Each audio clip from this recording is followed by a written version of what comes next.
బేడా బుడగ జంగాలకు SC certificate ఇవ్వాలని ఆ సామాజిక వర్గానికి చెందిన కొందరు జిల్లా కలెక్టర్ను కలిసి వినతి పత్రం అందజేశారు.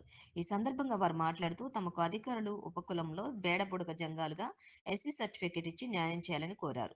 జిల్లాలో అంతటా బేడ బుడగ జంగాలకు ఎస్సీ సర్టిఫికెట్ ఇస్తున్నారని, మాచారెడ్డి మండలంలోని చుక్కాపూర్ గ్రామంలో ఉన్న తమకు ఇవ్వటం లేదన్నారు.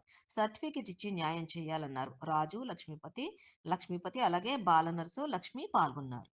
ఈ డిఎల్ఎస్ కమిటీలో వేసిండ్రు, ఒక పేపర్ ఇచ్చిండు, మా కులం అడిగిండు, మా లగ్గాలు ఎట్లయితాయి, మీ సావులు ఎట్లయితాయి, మీ సమృతలు ఎట్లయితాయి, మీ పెళ్లి చేస్తే ఎట్లయితాయి అని అంటే మా పాటల ద్వారా అన్నీ చెప్పినాం. మాకు లగ్గమైతే గీ పాట పాడతాం, చచ్చిపోతే గీ పాట పాడతాం, సమృత అయితే గీ పాట పాడతాం, చచ్చిపోతే గీ మూడొద్దుల సృష్టి ఉంటాం, అంతకు మించిగా ఉండము, మాకు మూడొద్దులకే సాగు బతుకు అన్నీ అయిపోతాయి అని అవన్నీ చెప్పినాం. మాకు ఒక పేపర్ ఇచ్చిండు కూడా, 90% అయింది. మొత్తం అంతా ఒక సంతకం పెడితే సారు మీ దయ మీ భక్తికి పిల్లల ముఖం చూసి ఇక మా పని అయిపోయింది. ఇక మేము అడక తిన్నాం అయిపోయింది. ఇప్పుడు వీళ్ళు అడక తింటా అంటే తినరాదు, వాళ్ళకు చదివిపిస్తున్నాం, చదువుకుంటున్నారు. ఎంతోమంది ఇప్పటిదాకా చదువుకున్న వాళ్ళు కూడా నిరుద్యోగులు అయ్యారు. వాళ్ళు ఏం చేయాలనో ఎట్లా బతకాలనో తెలుస్తలేదు. మా కులం మాకు ఇస్తే, మా కులం ఒక్క సంతకం మీరు పెడితే మేము పోతే పిల్లల్ని హాస్టల్ వేసుకుంటాం, స్కాలర్షిప్ వస్తే తెచ్చుకుంటాం, బతుకుతాం. సారు నీ దయ, collector sir, Revanth Reddy sir, మీ అందరికీ, మీ చుట్టుముట్టు ఎమ్మెల్యేలకు అందరికీ, మీ అందరికీ పాదాభివందనం చేస్తున్నాం. 2 సంవత్సరాల నుంచి తిప్పల పడుతున్నాం.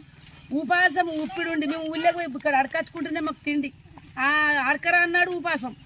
అట్లా కూడా ఉపాసం ఉప్పిడి ఆఫీసుల పొన్న ఈ కలెక్టర్ దగ్గరికి అంటే అటు ఇటు అందరి దగ్గరికి పోయి అందరి కాళ్ళు మొక్కుతున్నాం. కానీ మీకు ఎవరికి దయస్తలేదు నాయన.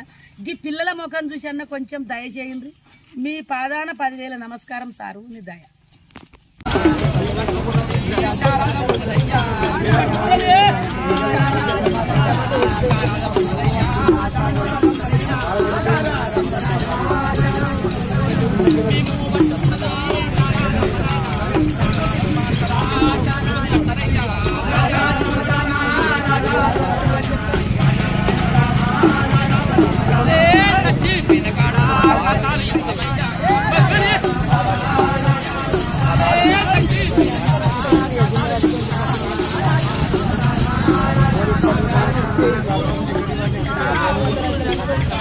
Igual